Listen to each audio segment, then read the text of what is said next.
You got challenges that you're going to run across. And I said, well, what's a heavy car? He said, a stock car. And I said, no. He goes, yeah, I heard you've driven those little sporty cars, little sports cars and stuff like that.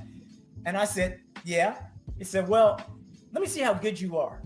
And so what he organized for me, what he established was a test to see if I was as good as I thought I was and I could impress him. And so what I thought was going to be a private test at a little track wound up being a full-on race weekend in a competing series of NASCAR called ARCA, still with stock cars.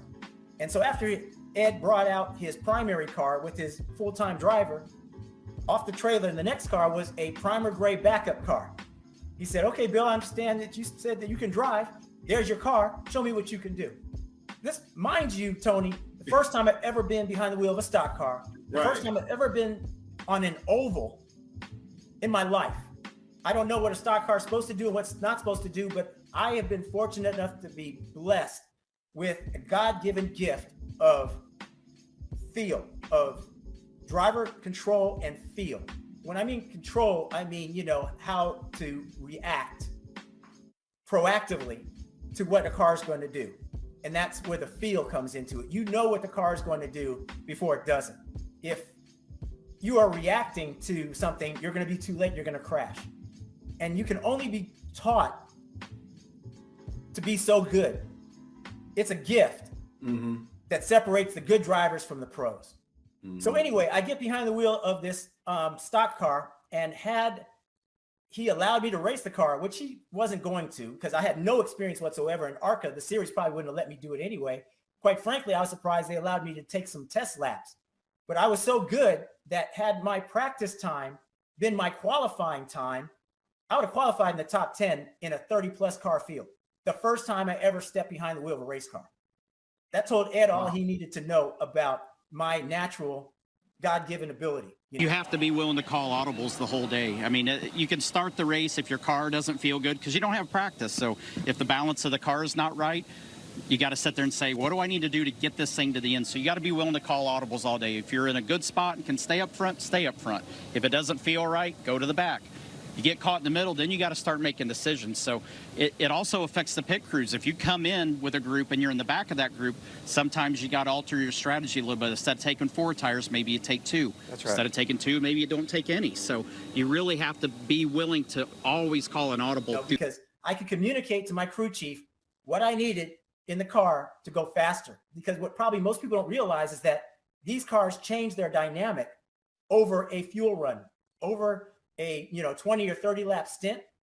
You're burning off tires and fuel, and that changes the balance of the vehicle. And what I mean by the balance, if it was initially tight or it was understeering into the corner, which means that if you go into a corner and you're going too fast, you're going to hit the front first. You're going to go in front first into the wall. Right. That's tight or understeer. And oversteer is when you turn into the corner and you wind up going around backwards and hitting with the rear because it's too loose. Okay. What you want is a car that is neutral, that when you go into a corner, it does exactly what you ask of it. When you turn into the corner, it's not too tight. It's not too loose. It cuts right through the corner and you can stay on the power as long as you dare to. Right. So I was able to communicate effectively with the crew chief that I'd never worked with before, in terms of exactly what I needed for the car to go faster. And everything I asked him to do that he did, I wound up going faster. That told Ed all he needed to know. Name one of the most popular sports in America without a black superstar. NASCAR, the hugely popular car racing circuit. And NASCAR is determined to do something about that because it makes sense, as in dollars and cents. Here's NBC's Fred Francis. Bill Lester is the only black man racing in America's fastest growing sport. I have been so impressed this week with Bill Lester out of Oakland, California. So as a result of that, I became the first African-American in NASCAR history in 1999 to start in the Busch Grand National Series, which is now called the Xfinity Series in NASCAR. So I was, they called me a trailblazer. So that was a stock car race? Yes, that was a stock car race on a road course. When you say stock car, give me a picture of a stock car. Is that the older? Is that the older car that? No, Stock car doesn't have anything to do with the age of the car. It has everything to do with how the car is built. Okay. A stock car is built as a tube frame chassis, bunch of steel tubes welded together with traditionally a sheet metal body laid on top of it to resemble your street car. Like your is that NASCAR, the stock car? That's NASCAR. Okay, NASCAR is stock car racing. Before that, what were you driving before that? So that's how I pictured. Sports cars. So all of my experience was with sports cars, not stock cars, but sports cars. And sports cars are typically cars that come off the street or off a manufacturing assembly line and are modified to be race cars. Stock cars never came off of a assembly line. They never went through, Ford at Dearborn or, Ann Arbor or whatever the case was, wherever Chevrolet's based these days, Detroit.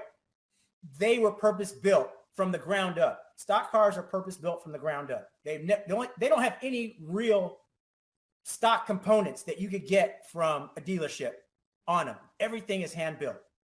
A sports car typically comes off of a assembly line and then is completely stripped down and then built up to be a race car.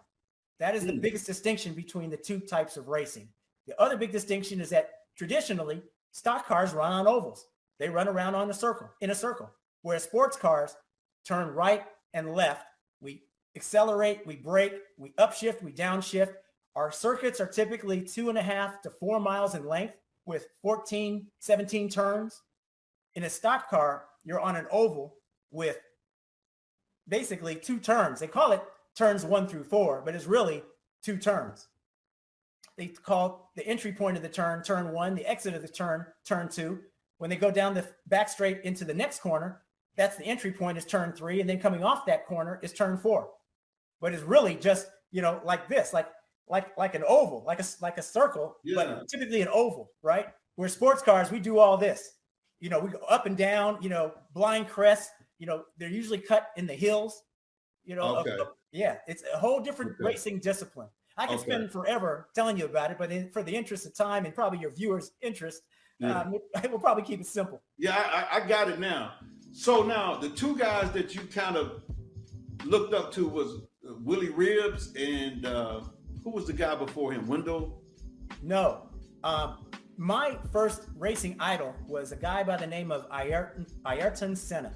He was a Formula One driver from Brazil, and he was magic behind the wheel. I mean, I just never seen anybody with so much car control and so much ability.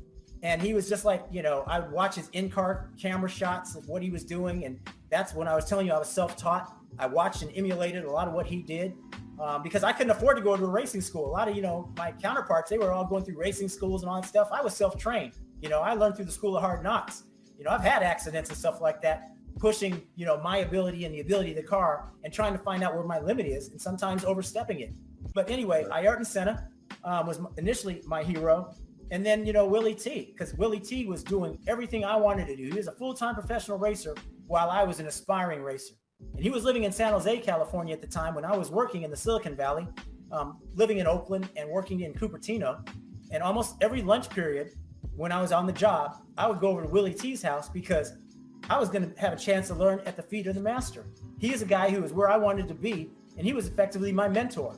He basically took me under his wing, and he basically showed me all the things to do, but he also inadvertently showed me all the things not to do because Willie T is cut from a completely different cloth than I am. I'm, he is a guy who grew up on the farm and, drove tractors and stuff like that. I was very much white collar, so I learned a whole lot of stuff about, his rough and tumble life and how he lived it versus the much more conservative life that I led. Make sure that you like and subscribe and hit the all button and all that kind of stuff, because we're going to have a lot of good interviews on this podcast.